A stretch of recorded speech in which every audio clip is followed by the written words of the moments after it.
Indiferença para com expressões de ódio de outras pessoas. É neutralizar o culto das aparências, mentira e ódio. A semeadura muito boa e a libertação mais rápida do egoísmo é fazer o que é certo simplesmente porque é certo, sem qualquer pensamento de sua própria vantagem ou desvantagem, de gratidão ou colheita, e também para ajudar aqueles em níveis mais elevados em vez de, como até agora, neutralizá-los.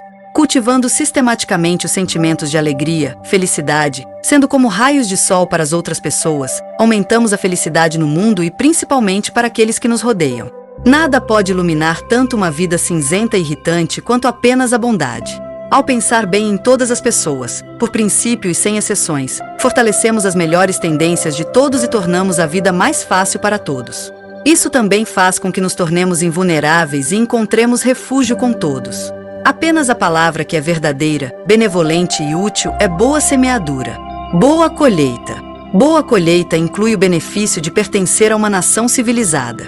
Existe uma verdadeira competição pelos lugares nas famílias culturais, por um ambiente adequado para crescer, por companhia enobrecedora, professores, superiores, amigos, por chances de adquirir conhecimentos e habilidades, discernimento e compreensão. Boa colheita é saúde e todas as coisas boas que a vida nos concede sem que o façamos, ou torna possível para nós ganharmos com a vida. Pode-se dizer que a melhor colheita inclui oportunidades oferecidas de rápido desenvolvimento por meio de experiências que promovem a unidade e de estar junto com gênios da vida, artistas na vida e autorrealizadores.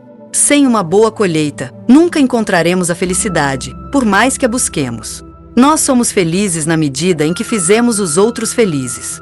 Poder, glória, riqueza são boas colheitas apenas em estágios superiores. Até então, a ignorância da vida não será capaz de evitar o abuso desses aparentes favores da vida.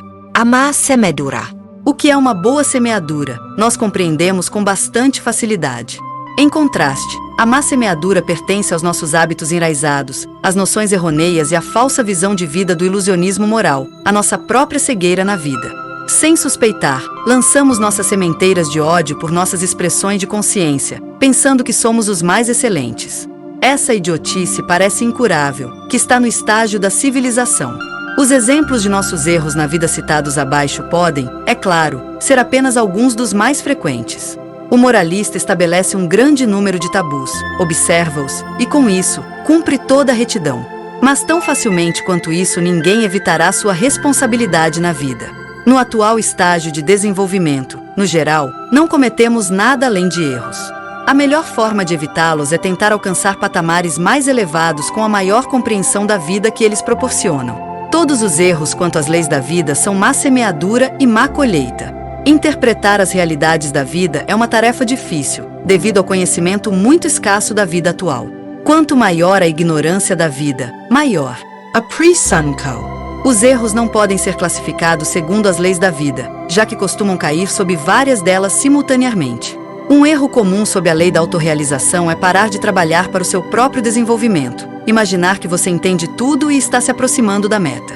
Ninguém nunca fez nada, talvez seja um paradoxo, mas mostra a compreensão da vida. E você não se desenvolve apenas sendo legal. Todos nós temos, sem exceção de ninguém, infinitamente muito desfeito, uma imensa série de níveis acima de nós. Aqueles que pensam que estão prontos não foram longe, embora evidentemente o mais longe possível para eles em sua presente encarnação. Com essa atitude idiota, no entanto, nunca haverá uma carreira rápida no sentido da vida. A má semeadura inclui todo o culto das aparências, da mentira e do ódio, todas as manifestações da tendência à separação. Todo discurso que não seja verdadeiro, gentil e prestativo pertence a ele.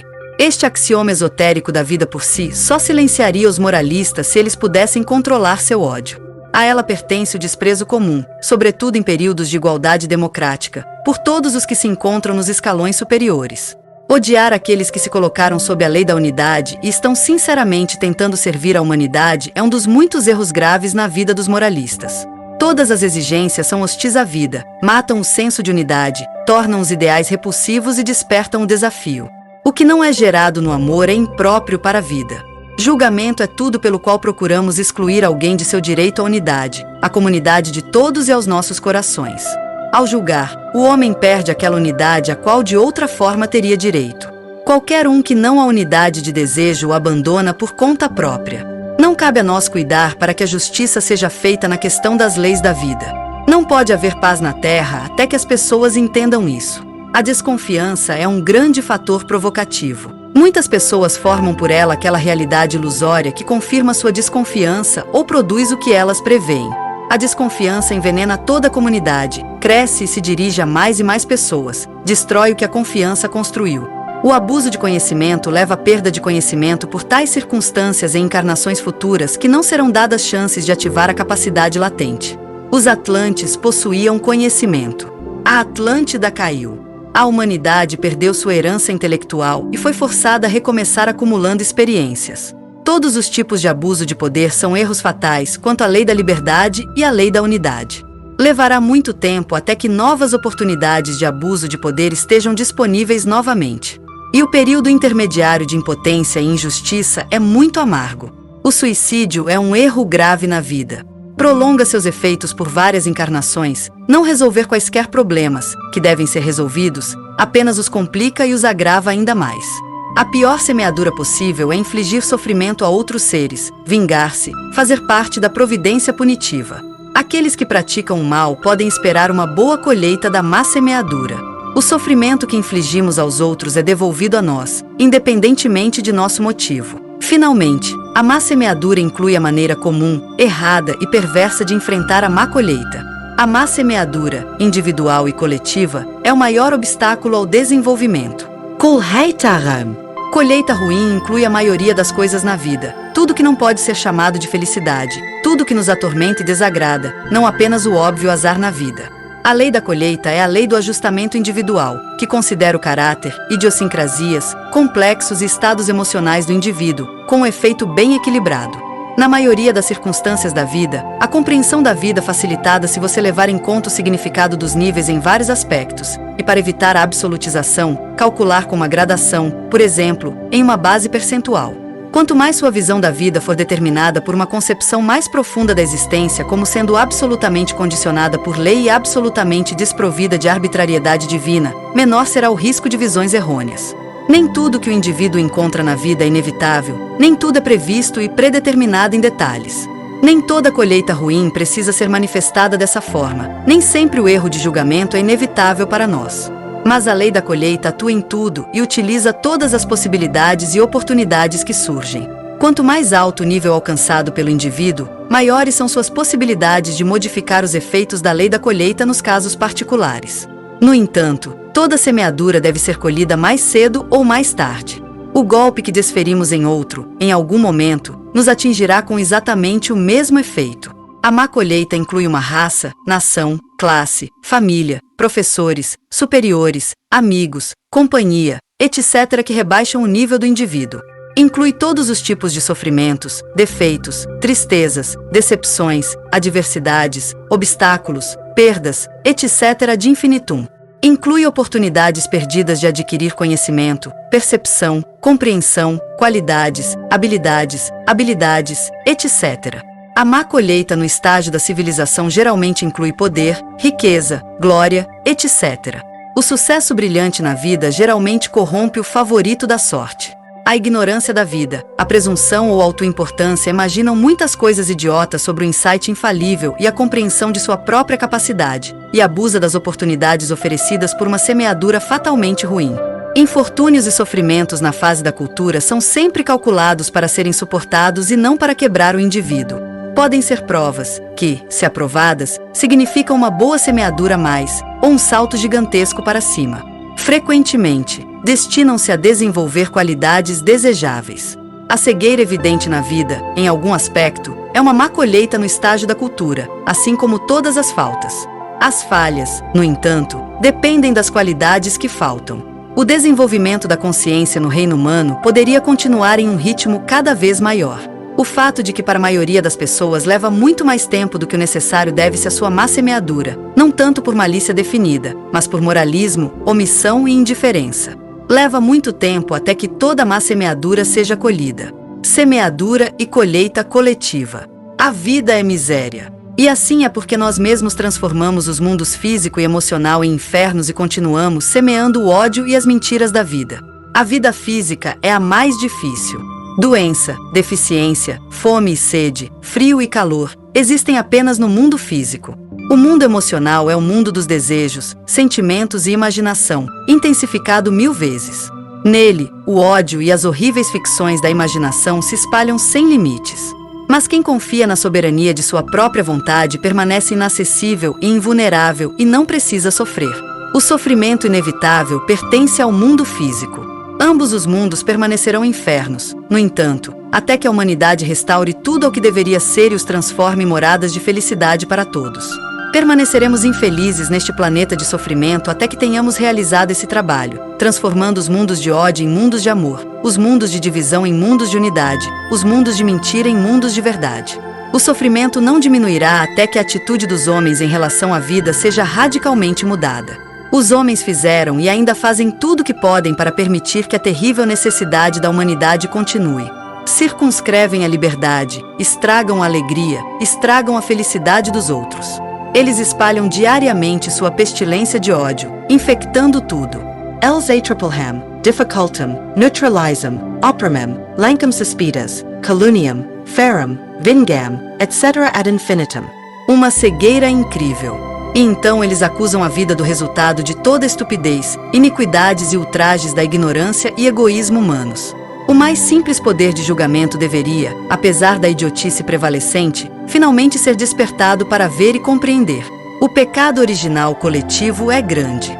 Herdamos, como sugeriu Goethe, como uma doença eterna, não apenas a dívida nacional e os sistemas sociais desumanos, mas também as ficções e ilusões da ignorância na maioria das esferas da vida humana. Herdamos as ideologias da única e única salvação da democracia, da ditadura, da guerra e da revolução. Herdamos a ignorância e a barbárie no poder. O fato da responsabilidade ser compartilhada por muitos não significa que a parcela individual seja menor. Responsabilidade coletiva significa inequivocamente, um por todos e todos por um como por dívida própria. Todos nós tivemos benefícios temporários às custas de outros. Todos nós contribuímos para a idiotização da humanidade. Somos solidariamente responsáveis por permitir que o poder seja abusado, que a ignorância e a incompetência governem, que as pessoas sejam pisoteadas, que seres vivos sofram desnecessariamente, que mentiras sejam pregadas sem contestação, que julgamentos errados sejam feitos, que qualquer tipo de injustiça prevaleça sem ser criticado e corrigido. Aqueles que negligenciam lutar pela verdade e pela justiça contribuem com sua passividade para a renúncia do poder aos inimigos da verdade, da justiça, da evolução e da unidade. Somos responsáveis pelas leis desumanas da sociedade. A sociedade não tem o direito de administrar a justiça. Somente a lei da colheita pode fazer isso. O direito de punir é um direito autoassumido. A sociedade deve, é claro, proteger-se contra os loucos. Mas não tem direito de vingança, não tem direito de fazer mal que bem pode vir disso. A inevitável arbitrariedade do sistema jurídico em definir as ações penais e fixar os termos da pena, com sua incapacidade de julgar, apurar a veracidade dos fatos e motivos, existe porque o ódio, a indignação e o desejo de vingança da opinião pública exigem vítimas. Se a sociedade pratica violência contra um indivíduo, então a sociedade está em dívida com esse indivíduo, e a lei da colheita cuida para que a dívida seja paga. Muitos fenômenos sociais são explicados por isso. Enquanto a sociedade não pagar sua própria dívida, será impossível para ela combater o crime com eficiência. Cada raça, nação, classe, clã, família tem sua própria colheita. Está implicado nele quem aceitou e aprovou a injustiça existente, tirou qualquer vantagem das condições existentes e das medidas tomadas. A má colheita tem como resultado que as classes sociais não correspondem aos níveis. Além disso, a mobilidade social é uma má colheita, porque os indivíduos em níveis mais altos nascem em castas mais baixas e aqueles em níveis mais baixos em castas mais altas. As castas governantes sempre abusaram de sua posição de poder, resultando em sua queda.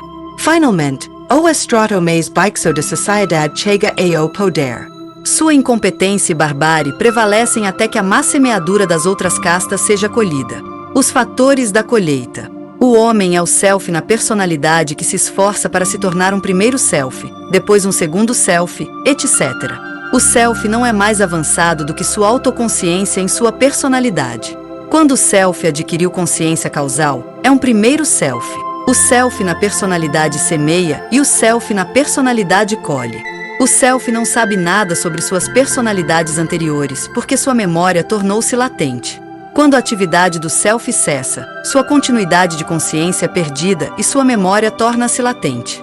Portanto, deve começar tudo de novo e chamar suas habilidades adormecidas para uma nova vida por meio de novas experiências.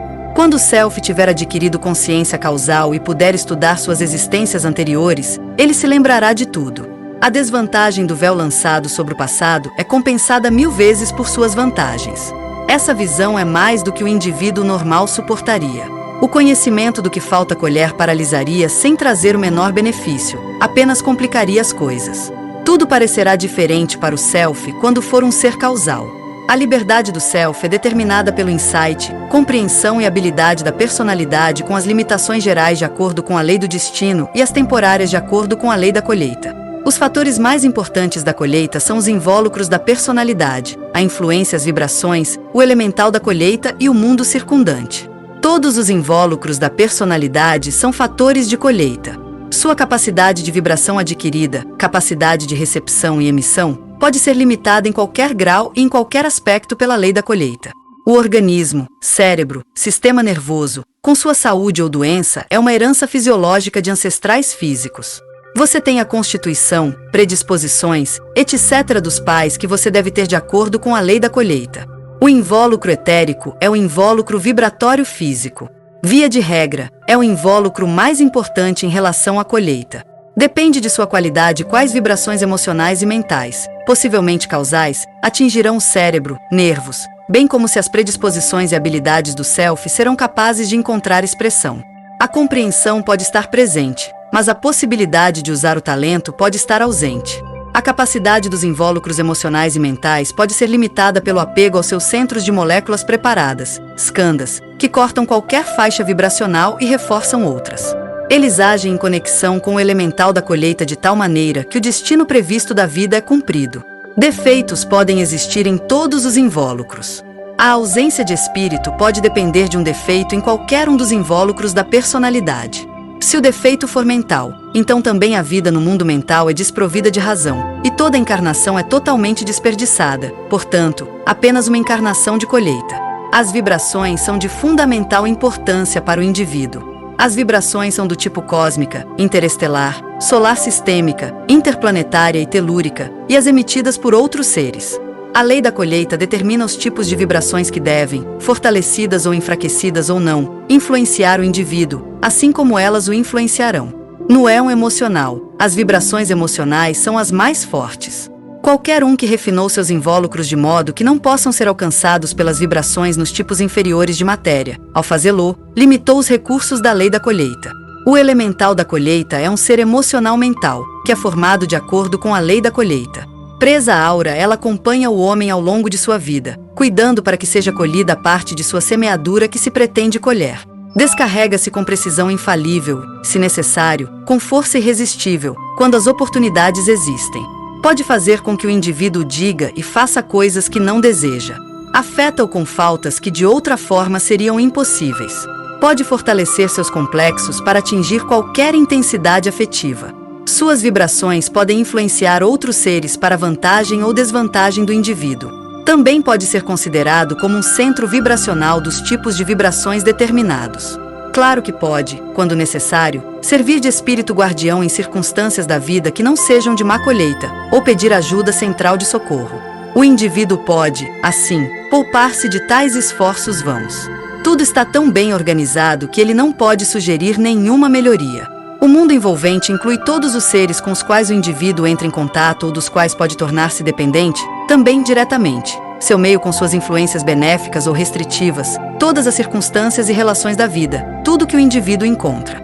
A lei da colheita considera a perda de experiências, qualidades, habilidades e oportunidades desejáveis utilizados em vidas anteriores, interesses, busca de unidade e desenvolvimento, etc. A lei da colheita também considera o mundo circundante e leva em conta as relações anteriores do indivíduo com raças, nações, classes, clãs, indivíduos de todos os tipos pertencentes a todos os reinos naturais. É dada atenção às possibilidades de uma influência benéfica ou restritiva sobre o desenvolvimento universal, etc. A este respeito, deve-se salientar que a vanglória sobre os gênios das nações é sem fundamento. O desenvolvimento do gênio leva muitas encarnações, via de regra em diferentes raças e nações. Além disso, os gênios são maltratados em contraste com os talentos perfeitamente inofensivos. Não há como escapar do próprio destino. Ao tomar medidas de precaução de todos os tipos, você pode escapar de sua colheita em uma vida. Mas vai voltar. A imprudência não é defendida aqui. A lei da colheita considera o nível de desenvolvimento e o poder de julgamento do indivíduo e pressupõe o uso do bom senso. Bom senso, equilíbrio, sobriedade e moderação, um ideal realizável, são estrelas-guia confiáveis em todas as circunstâncias da vida. Ideais irrealizáveis são superstições. A lei da colheita e as ficções tradicionais. O fundamento da ficção do pecado original é aquela má semeadura individual e coletiva que ainda não colhemos. A colheita coletiva é parte de todos em todos os erros em todos os aspectos pelos quais fomos corresponsáveis. O pecado original são os maus pensamentos, sentimentos, palavras e ações de cada indivíduo em vidas passadas. Não há outra dívida na vida que a má semeadura e aquilo que devemos colher. A angústia do pecado, da vida etc. é uma colheita ruim, via de regra, é o resultado de ter inoculado um complexo de pecado nos outros. O fundamento da ficção dos mandamentos de Deus são as leis da vida. O fundamento da ficção das promessas de Deus é a boa colheita da boa semeadura. O fundamento da ficção da ira de Deus e da justiça punitiva de Deus é a má colheita da má semeadura. O fundamento da ficção do pecado são erros quanto às leis da vida. O fundamento da ficção da concessão de orações é o direito do homem, de acordo com a lei de liberdade, para ter todos os seus desejos atendidos que não sejam neutralizados por má semeaduras no passado. A realidade subjacente à ficção de Satã é aquele coletivo de homens encarnados que, tendo adquirido conhecimento esotérico e consciência objetiva pelo menos dos mundos físico-etérico e emocional, se recusam a entrar na unidade e se abstêm de se desenvolver mais. Eles são os governantes reais nos mundos físico e emocional. Isso implica que os indivíduos no estágio de ódio facilmente se tornam suas ferramentas involuntárias e involuntárias. Ambos os símbolos, Deus e Satanás, representam, portanto, realidades. O fundamento da ficção do poder da oração é o efeito de métodos metódicos e sistemáticos à meditação, especialmente o coletivo emocional, será intimamente soldada. A ficção da missão não tem fundamento.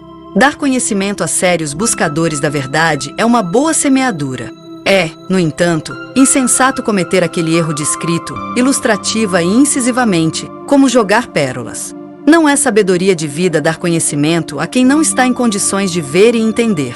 Isso fortalecerá seu desprezo por tudo que ultrapassa sua compreensão, por tudo que é superior. Que Deus protege a verdade na terra e preserva os inocentes são ficções sem fundamento. Não há outra proteção senão a boa colheita da boa semeadura. O fundamento da ficção da orientação de Deus é a possibilidade de entrar em contato com nosso superconsciente. Receber o Espírito Santo significava a passagem do self de sua tríade inferior para seu invólucro causal ou sua segunda tríade. O reino de Deus era o termo do coletivo de segundos selves. A maioria dos termos religiosos do cristianismo são símbolos gnósticos, que a Igreja, sem a gnose, interpretou mal irremediavelmente. A lei de ativação. A vida é atividade, movimento. A passividade absoluta resulta na desintegração da forma. Toda expressão de consciência envolve atividade em algum tipo de matéria. A consciência ativa se reforça pelas expressões da consciência. A atividade desenvolve a capacidade de ativação e fortalece o conteúdo da consciência. A lei da ativação diz que toda expressão da consciência se torna uma causa que tem um efeito inevitável. Tudo que a consciência observa é influenciado. Tudo que está contido na consciência toma forma de alguma forma. Sem sua própria atividade, a consciência não se desenvolve, nem quaisquer qualidades ou habilidades são adquiridas. Tudo que você se esforça ou deseja realizar para obter ou realizar deve primeiro ser contido em sua consciência. Tudo que você conseguiu, você desejou em algum momento. Tudo que você deseja, você terá algum tempo, embora raramente como você imaginou. As consequências da lei da ativação são a lei da repetição, ou reforço, e a lei do hábito. A lei da repetição diz que, por cada repetição, o conteúdo da consciência é reforçado e é continuamente mais fácil de ressuscitar. Por cada repetição, a tendência à recorrência é fortalecida. Pela repetição, essa tendência é automatizada. Pela repetição, pensamento e sentimento são reforçados cada vez mais, até que sejam automaticamente expressos em ação. A cada repetição, o pensamento torna-se cada vez mais ativo, cada vez mais gravado na memória, um fator cada vez mais forte em seu complexo, cada vez mais intenso no sentimento e na imaginação. A cada repetição, a fictícia do pensamento e a ilusão da emoção tornam-se cada vez mais fortes e parecem cada vez mais prováveis, legítimas e necessárias. A lei do hábito diz que um pensamento, sentimento, frase, ação repetida é automatizado, o que geralmente resulta em imutabilidade, impenetrabilidade a novas impressões e incapacidade de adaptação. Pela atenção, decidimos o conteúdo de nossa consciência. Por meio do pensamento, adquirimos sentimentos e qualidades. Quanto mais resoluta e intensa a atividade, maior é o efeito alcançado. Em toda escolha consciente, o resultado é determinado pelo motivo mais forte. Isso é determinismo, ainda mal compreendido. Graças a esta lei, o indivíduo pode conquistar a liberdade de escolha fortalecendo metodicamente o seu motivo, qualquer que seja, até que se torne o mais forte. É apenas pela nossa autoatividade que podemos nos libertar de nossa dependência automatizada daquelas ficções e ilusões da ignorância da vida que incorporamos desavisadamente com complexos desde a infância. A ignorância acredita que é livre e não suspeita de sua dependência. A atividade da maioria das pessoas é determinada por complexos arbitrários ou por influências externas. Este último pode ser insuspeitamente assimilado pelo subconsciente, vibrações emocionais e mentais de opiniões de massa e psicoses. Nossas ficções e ilusões em nossos complexos e ideias fixas são inerradicáveis porque foram automatizadas por serem constantemente repetidas. Seu poder sobre nós só pode ser limitado pela criação de contracomplexos. O fato de as homilias e os hábitos forçados produzirem efeitos contrários aos pretendidos também se deve ao fato de despertarem um complexo de desafio espontâneo. O inconsciente da personalidade. O homem é uma unidade de 5 seres, seus 5 invólucros. A consciência do homem é de 5 tipos: físico grosseiro, físico etérico, emocional, mental e causal. O que os ignorantes chamam de personalidade dividida pode ser a falta de contato entre esses 5 seres. O self vive em algum desses 5 e se move à vontade entre os ativados. A atenção indica a presença do self. A consciência, tudo que pertence à mente e à alma, pode ser dividida em consciência desperta e inconsciente. O inconsciente é dividido em subconsciente e superconsciente. Não é exagero chamar o inconsciente de verdadeiro ser humano. Os diferentes tipos de consciência da personalidade pertencem ao inconsciente, com exceção da pequena abertura da câmera da consciência desperta, onde o ponto visual de atenção está no campo da visão.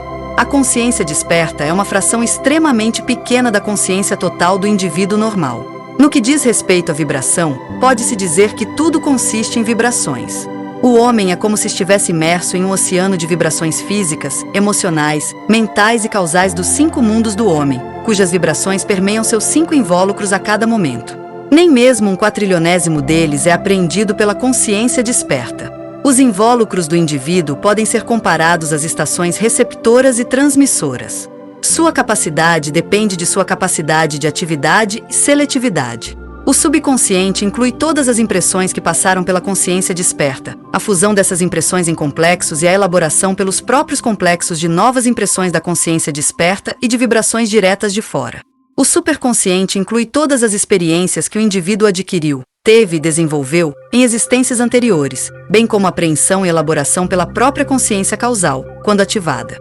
Existe uma recepção mútua entre a consciência desperta e o inconsciente. Do subconsciente, a consciência desperta recebe impulsos emocionais e mentais de fora, dos complexos e dos centros de memória. Do superconsciente, a consciência desperta recebe ideias latentes que foram ativadas pela lembrança novamente, inspiração por meio de domínios emocionais ou mentais superiores e intuição da própria consciência causal do indivíduo. Nas fases da barbárie e da civilização, o indivíduo é dominado pelo seu subconsciente. No estágio de idealidade, por aquilo que para o indivíduo normal é seu superconsciente. No estágio da cultura, o homem aprende a diferenciar entre vibrações autodeterminadas, vibrações vindas de fora e aquelas vindas do sub- ou superconsciente. Sem essa habilidade, o indivíduo se identifica com todos os impulsos que entram em sua consciência desperta, considerando-os como expressões de seu próprio ser. Autodeterminação significa independência das vibrações emocional-mentais intensamente ativadas da opinião pública, que via de regra fortalecem a tendência ao ódio e todas as ficções e ilusões do indivíduo. Para que as ideias vindas de fora sejam assimiladas, o indivíduo deve ter um insight e uma compreensão correspondentes a elas. Quanto mais a ideia estiver relacionada com os próprios campos de conhecimento, mais fácil será apreendê-la, principalmente se o pensador a formou com clareza e nitidez. O subconsciente. O subconsciente consiste em um vasto número de domínios de impressão, associação e concepção. A seguir, eles são chamados de complexos. Os complexos podem ser divididos em emocionais, mentais e emocionais mentais. Os complexos emocionais são em geral formados por necessidades e hábitos físicos e emocionais. Os complexos mentais contêm experiências e ideias de vários campos do conhecimento, um complexo para cada campo. Os complexos emocionais mentais são os mais numerosos no indivíduo normal. Eles consistem em vários domínios de sentimento e imaginação, aos quais o indivíduo prestou atenção ou se interessou. O subconsciente não esquece nada. No subconsciente existe tudo o que já existiu na consciência desperta.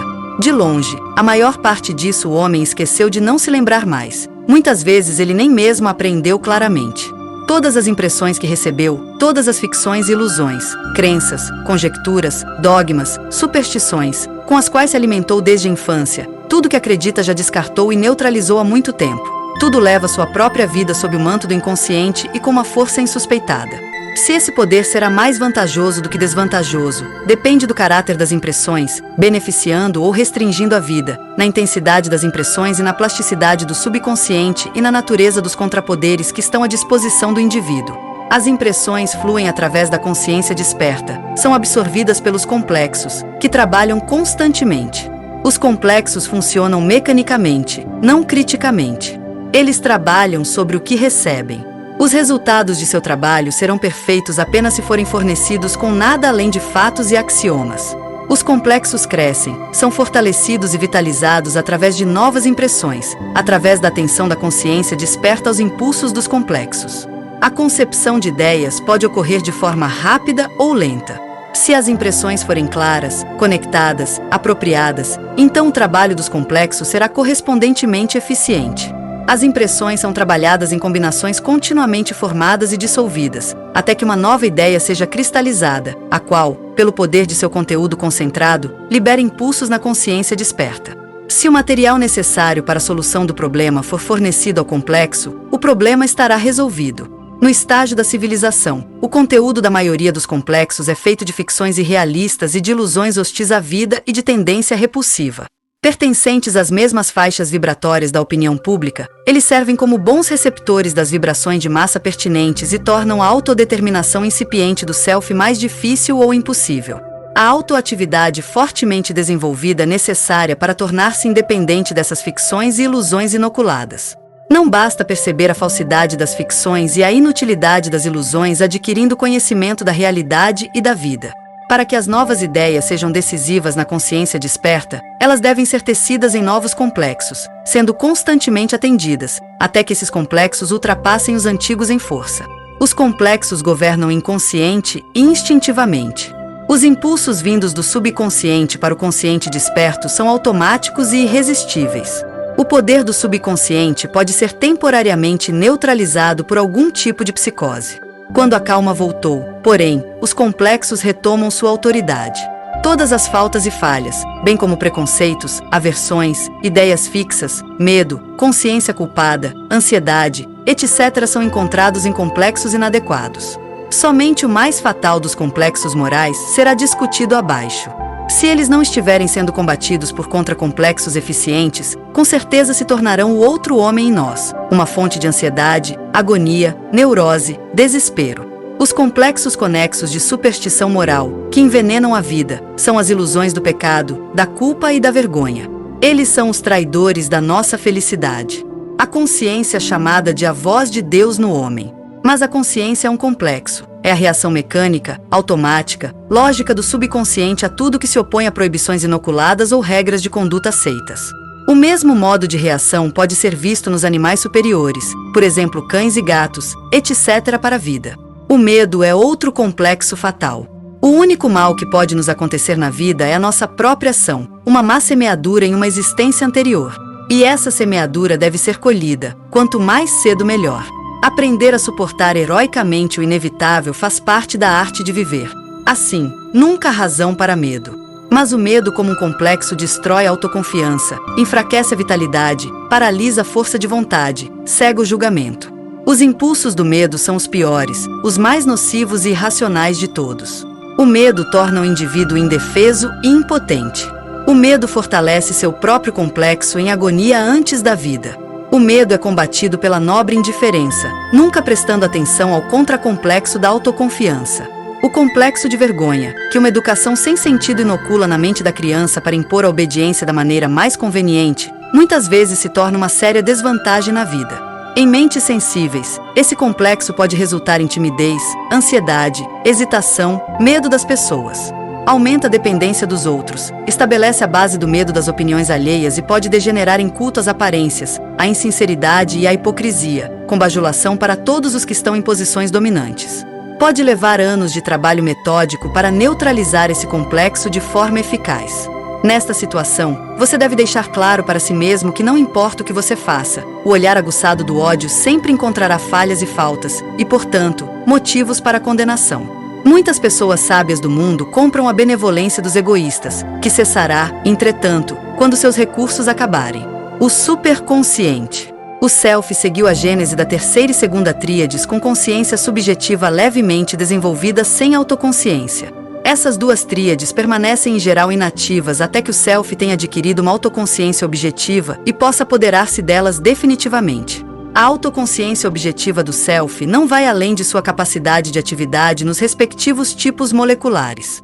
O indivíduo normal, portanto, carece de consciência atômica física e emocional em sua primeira tríade.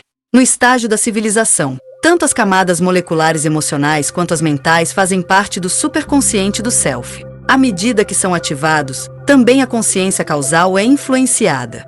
Durante milhares de encarnações nos estágios de barbárie e civilização, a consciência causal permaneceu inativa, exceto por sua ativação momentânea na recepção da colheita da encarnação após a desintegração da personalidade. No estágio da cultura, a emocionalidade superior, a espiritualidade do indivíduo normal, começa a ser ativada. É verdade que no estágio da civilização ele conseguiu, em momentos de êxtase ou de raras experiências, elevar temporariamente sua consciência a essas alturas, e tais momentos certamente produzem efeitos de ativação. Eles são, entretanto, insuficientes para influenciar apreciavelmente a consciência causal. É somente quando sentimentos nobres são cultivados e qualidades nobres são desenvolvidas que tais experiências de valor eterno são realizadas, as quais a consciência causal pode apreender e aproveitar. Quando, na fase da humanidade, se adquire a apreensão da realidade e a libertação da falsidade até então prevalecente é alcançada, a ativação da consciência causal torna-se eficiente. A consciência causal começa a ser capaz, objetivamente, de experimentar a realidade, subjetivamente, de transformar as experiências passadas em ideias causais. Tais ideias são unidades de conteúdo de realidade extremamente concentrado com experiências sintetizadas de milhares de encarnações. No estágio de idealidade, o Self torna-se um ser causal que tem a capacidade de assimilar o conhecimento causal previamente superconsciente da realidade e a compreensão causal da vida. Com isso, o Self completou seus estágios de ignorância. O Self adquiriu a capacidade de fazer da personalidade um instrumento perfeito para o ser causal. O homem se tornou homem e se prepara para entrar no reino dos super-homens. Autorrealização é a conquista gradual do instinto de vida, instinto de realidade, insight e compreensão. Coincide com a aquisição da capacidade vibratória em tipos moleculares cada vez mais elevados e a elevação dos tipos correspondentes de consciência. A condição subjetiva disso é a libertação das ficções e ilusões da ignorância por meio do conhecimento da realidade. Conforme o superconsciente é ativado, a personalidade recebe inspirações emocionais e ideias mentais de domínios previamente nativos, experiências que a ignorância tentou em vão explicar por suas construções imaginativas. Controle da consciência. As pessoas pensam que são livres quando deixam emoções e pensamentos ir e vir ao acaso, inadvertidamente se deixam influenciar por essas vibrações de fora ou impulsos emocionais incidentais daqueles complexos mais ou menos sem propósito que eles desavisadamente permitiram ser formado e crescer forte em seu subconsciente. No estágio da civilização, apenas 5% do conteúdo da consciência é auto-iniciado, autodeterminado. Sempre que sua atenção não está ocupada com seus cuidados e deveres diários necessários, sua própria atividade se torna mais fraca. Em vez disso, a consciência se torna receptiva e, portanto, principalmente vítima de influências negativas. Qualquer conteúdo da consciência que é atendido torna-se vitalizado e fortalecido. Ao deixar que a atenção se ocupe desse conteúdo, aumenta a intensidade de suas vibrações. Por causa disso, o conteúdo se torna poderoso tanto no consciente quanto no subconsciente. Com isso, você fica implicado na responsabilidade que é consequência de ter aumentado o poder das vibrações para influenciar ainda mais pessoas. Desta forma, a maioria das pessoas fortalece involuntariamente e inconscientemente emoções e pensamentos inúteis e indesejáveis em si mesmos e nos outros. A atenção não controlada faz com que as ocorrências acidentais ganhem uma influência decisiva na mentalidade, na emotividade e nas ações. Se o self tem sua atenção centrada na emotividade, então o desejo, o sentimento e a imaginação são despertados. O poder da emocionalidade diminui quando a atenção está centrada na mentalidade. Se o self vive na emotividade, a mentalidade perde sua possibilidade de influenciar. E enquanto a emocionalidade inferior dominar, qualquer contato com a consciência causal será excluído. Existem 2 métodos para neutralizar esse estado de consciência dividida, falta de força de vontade. A primeira é ocupar a consciência deixando que a atenção seja absorvida por algum interesse. O outro método é prestar atenção constante ao conteúdo da consciência. Esta vigilância incessante seria cansativa ou insuportável se implicasse algum tipo de supervisão, esforço ou tensão. De preferência, pode ser acompanhado de algum exercício simples de relaxamento de vez em quando. Você observa como se não fosse intencionalmente como seu pensamento pega e abandona uma linha de pensamento após a outra em uma sucessão infinita. A atenção desenfreada com a qual você segue o voo inquieto do pensamento não é percebida como um grilhão, o que causaria uma reação. Logo você caiu imperceptivelmente em um controle não intencional, por assim dizer. Você aprende a distinguir entre pensamentos do inconsciente e pensamentos de fora. Todo procedimento deve ser considerado como um divertido jogo de pensamento. Claro que você relaxa a atenção na primeira sensação de tensão, fadiga ou desconforto. Você logo descobre que a própria atenção por si só resulta automaticamente na rejeição de pensamentos. Indiza Javis. Sendo observada, a atenção é impedida de fortalecer impressões, pensamentos, emoções, etc. O controle da consciência resulta em calma, acalma a ansiedade, torna o conteúdo da consciência mais claro. O método de ativação. Todas as expressões da consciência na consciência desperta são consciências ativadas e envolvem a ativação do conteúdo da consciência. As expressões da consciência do indivíduo normal são, em sua maioria, recepções de fora ou impulsos de seu subconsciente. Seus pensamentos, emoções, auto-iniciados dependem disso, do trabalho diário ou de interesses de vários tipos. A atenção, a concentração, a capacidade de reter com clareza um determinado conteúdo da consciência diminuem à medida que essa atividade se torna hábito e rotina. A capacidade de ativação é, antes de tudo, a capacidade de atenção prolongada. Qualquer outra ativação da consciência é fraca. A ativação é fortalecida pela iniciativa emocional ou mental, seu próprio reflexo, elaboração mental do que é recebido pela consciência desperta. O poder das impressões recebidas é diretamente proporcional à atenção dispensada a elas. Ao manter a consciência na coisa observada, as impressões são vitalizadas e têm tempo suficiente para afundar no subconsciente. A maioria das pessoas se contenta com impressões fugazes e tagarela sobre o resto do já fraco poder dessas impressões. É típico do gênio que muitas vezes ele seja incapaz de dar uma opinião pronta. Muitas vezes fica sem palavras diante do poder avassalador ou beleza ou objetividade convincente das impressões.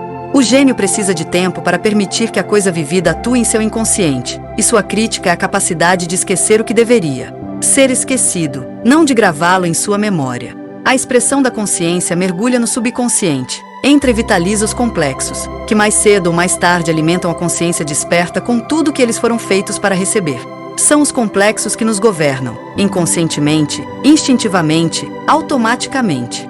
O indivíduo no estágio da civilização é um conjunto de hábitos. Pensar de acordo com visões e convenções arraigadas, sentir de acordo com a necessidade de ódio, falar de acordo com padrões herdados de fofoca, agir de acordo com motivos e interesses egoístas.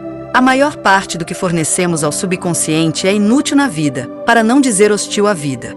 Todos os tipos de ficções e ilusões diariamente nos inundam de todos os lugares, muitas vezes tornando-se más sugestões. Sem suspeitar, nós mesmos fizemos de nosso subconsciente nosso verdadeiro inimigo, uma força nociva de grandes proporções, o outro em nós, uma fonte de impulsos emocionais e mentais irracionais de todo tipo. Tudo isso muda, no entanto, conforme a humanidade avança para os estágios da cultura e da humanidade. Quem não fizer nada a respeito, seguirá o lento passar de milhões de anos. Mas qualquer um que deseje o desenvolvimento pode começar a mudança imediatamente. Nosso subconsciente pode se tornar nosso benfeitor. O método de ativação nos ensina como fazer isso. Podemos melhorar a nós mesmos de 2 maneiras diferentes. Ambos são igualmente importantes. Um consiste na eliminação de complexos imprestáveis, o outro na formação de novos complexos. Existem algumas dificuldades com o método de ativação. Ao proceder com ignorância, você fortalecerá os complexos errados. O resultado pode ser o oposto do pretendido. Erros podem ter consequências graves. O método realmente eficaz faz parte da ciência da vontade, que permanecerá esotérica no estágio da civilização, não importa quais religiões pretendam a salvação e promessa de ordens secretas. Nunca é demais enfatizar que, no esforço de reformar a personalidade, a ativação deve ser efetuada por meio do inconsciente. A resolução intencional e deliberada de tornar-se um novo homem, romper com o passado, seguir novas direções, levará uma luta sem esperança contra o hábito automatizado arraigado existente e os complexos de reação, que dominam o indivíduo e apenas aumentarão sua vitalidade. Ao combater os complexos, falhas e faltas, diretamente, você os fortalece. É verdade que, em casos individuais, os resultados podem ser obtidos dessa maneira. A ação reflexiva, no entanto, é um trabalho moralmente fraudulento, e a hipocrisia apaixonante que é o resultado disso torna a coisa ainda mais confusa. A ação reflexiva é incerta e atrapalhada, já que não brota espontaneamente da atitude correta perante a vida. A única maneira de enfraquecer os complexos é não lhes fornecer novos nutrientes. Se nunca forem atendidos, finalmente ficarão tão fracos que serão incapazes de dominar. O método tradicional é obviamente o mais perverso possível, o erro psicológico usual da ignorância. Ao arrepender-se, regozijar-se no remorso, lamentar-se e tentar livrar-se das faltas, cultivar uma má consciência, travar uma guerra contra si mesmo, você fortalece exatamente as coisas das quais deseja se livrar. Eles são fortalecidos porque são atendidos e vitalizados em alto grau pela intensidade do remorso.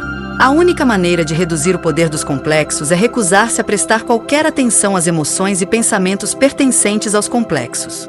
Velhos complexos são contrabalançados pela formação de novos complexos, em parte os que são diretamente opostos aos antigos, em parte os que você considera os mais desejáveis. Quando os novos contracomplexos ficam fortes o suficiente, eles cumprem sua função automaticamente. A um impulso prejudicial segue-se automaticamente o seu oposto, que através da sua maior vitalidade repele o impulso mais fraco para fora da consciência desperta. Gradualmente, os complexos prejudiciais tornam-se menos poderosos, até que finalmente não serão capazes de penetrar além do limiar da consciência. Atendendo sistemática e metodicamente aos pensamentos e sentimentos que você deseja cultivar, novos complexos são formados, os quais podem ser fortalecidos em qualquer grau. Quanto mais frequentemente, mais claramente, quanto mais distintamente você fixa sua atenção neles, mais fortes se tornam os complexos correspondentes. No entanto, você obterá resultados eficientes apenas se os impressionar diariamente em uma contemplação ininterrupta, durante alguns minutos ou mais. Eles devem ser vitalizados até alimentarem a consciência desperta com impulsos nobres de vez em quando. Depois do controle do pensamento e da atenção sistemática aos pensamentos, sentimentos e qualidades desejáveis, uma atitude positiva é o mais importante. Normalmente as pessoas desconfiam umas das outras. Criticam, menosprezam, afastam tudo que não concorda com sua emocionalidade e mentalidade erradas. Eles desacreditam as coisas novas como se tudo não estivesse realmente por descobrir. Em vez de valer-se da crítica admirável que a vida usa, o esquecimento, eles gravam de novo o inútil em sua memória. Essa negatividade é contrabalançada pelo exercício sistemático de cuidar do bem, desconsiderando por princípio tudo o que é inútil para si ou para os outros, desconsiderando as faltas e considerando apenas os méritos. Existem muitos métodos gerais e inofensivos. Muitos mais serão descobertos pela pesquisa psicológica, e certamente há algo a ser aprendido com cada um, da indiferença nobre e invulnerável dos estoicos, do método Coué, segundo o qual a autossugestão tem maior efeito quando não é deliberada, da contemplação incessante do místico da unidade, o ideal, sempre que o pensamento não deve ser ocupado com os cuidados necessários da vida. O que é necessário é perseverança e uma calma confiança na lei do crescimento imperturbável. O resto virá por si mesmo. Um dia, o resultado aparecerá na espontaneidade direta e refletida. São as qualidades que faltam que são essenciais e devem ser atendidas pelo método indireto de admiração, devoção, adoração.